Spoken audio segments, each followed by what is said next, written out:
ఈరోజు రాష్ట్ర మంత్రివర్యులు పొంగూరు నారాయణ గారు జిల్లా పర్యటనలో భాగంగా ఉదయాన్నే పెన్షన్లు పంపిణీ చేసి నెల్లూరు రూరల్ ఎమ్మెల్యే కార్యాలయానికి మర్యాదపూర్వకంగా రావడం జరిగింది. ఈ సందర్భంగా నెల్లూరు రూరల్ నియోజకవర్గంలో ఉన్నటువంటి అనేక ప్రజా సమస్యల్ని వారి దృష్టికి తీసుకోవచ్చు, సానుకూలంగా స్పందించారు. అదేవిధంగా డిప్యూటీ మేయర్ ఎంపిక మీద కూడా అనేక విషయాలు చర్చించాం. సాయంత్రం నారాయణ గారు నెల్లూరు సిటీ కార్పొరేటర్ అందరితో కూడా మాట్లాడి అదేవిధంగా నేను కూడా నెల్లూరు రూరల్ కార్పొరేటర్తో మొత్తం కూడా మాట్లాడి వారి అభిప్రాయాలు మొత్తం కూడా తెలుసుకొని ఒక మంచి నిర్ణయాన్ని పొంగూరు నారాయణ గారు తీసుకుంటారు.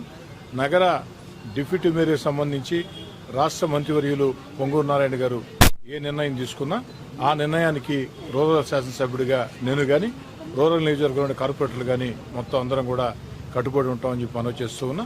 అదేవిధంగా ఏదైతే ఎల్లుండి 3వ తారీఖున ఉదయం 9 గంటలకి అటు నగర రూరల్ నియోజకవర్గ కార్పొరేటర్లు ఇద్దరు కూడా ఇక్కడికి విచ్చేసి రూరల్ ఎమ్మెల్యే కార్యాలయానికి ఎల్లుండి ఉదయం 9 గంటలకి ఇక్కడ అల్పాహారం సేపించి ఇక్కడి నుంచి అందరం కూడా కలిసికట్టుగా కార్పొరేషన్ కార్యాలయానికి వెళ్లి డిప్యూటీ మేయర్గా నెల్లూరు నూతన డిప్యూటీ మేయర్గా రాష్ట్ర మంత్రివర్యులు పొంగూరు నారాయణ గారు ఎవరు నిర్ణయిస్తారో వారికి గెలిపించి తీసుకొస్తారు. వికలాంగుల వీళ్ళకి దాదాపు 68 లక్షల మందికి ఈరోజు ఈ రాష్ట్రంలో తెల్లవారు 6 నుంచి అధికారులు ప్రజాప్రతినిధులు పెన్షన్స్ ఇస్తున్నారు. వాళ్ళ యొక్క ఆనందానికి హద్దు లేదు. ఇవాళ నేను కూడా యాక్చువల్గా ఉద్యోగం యొక్క కట్ట మొత్తం తిరిగాను. వాళ్ళందరూ కూడా నేను యాక్చువల్గా ప్రజాప్రతినిధులు వచ్చడం జరిగింది. అదేవిధంగా రూరల్లో కూడా యాక్చువల్గా చేశారు.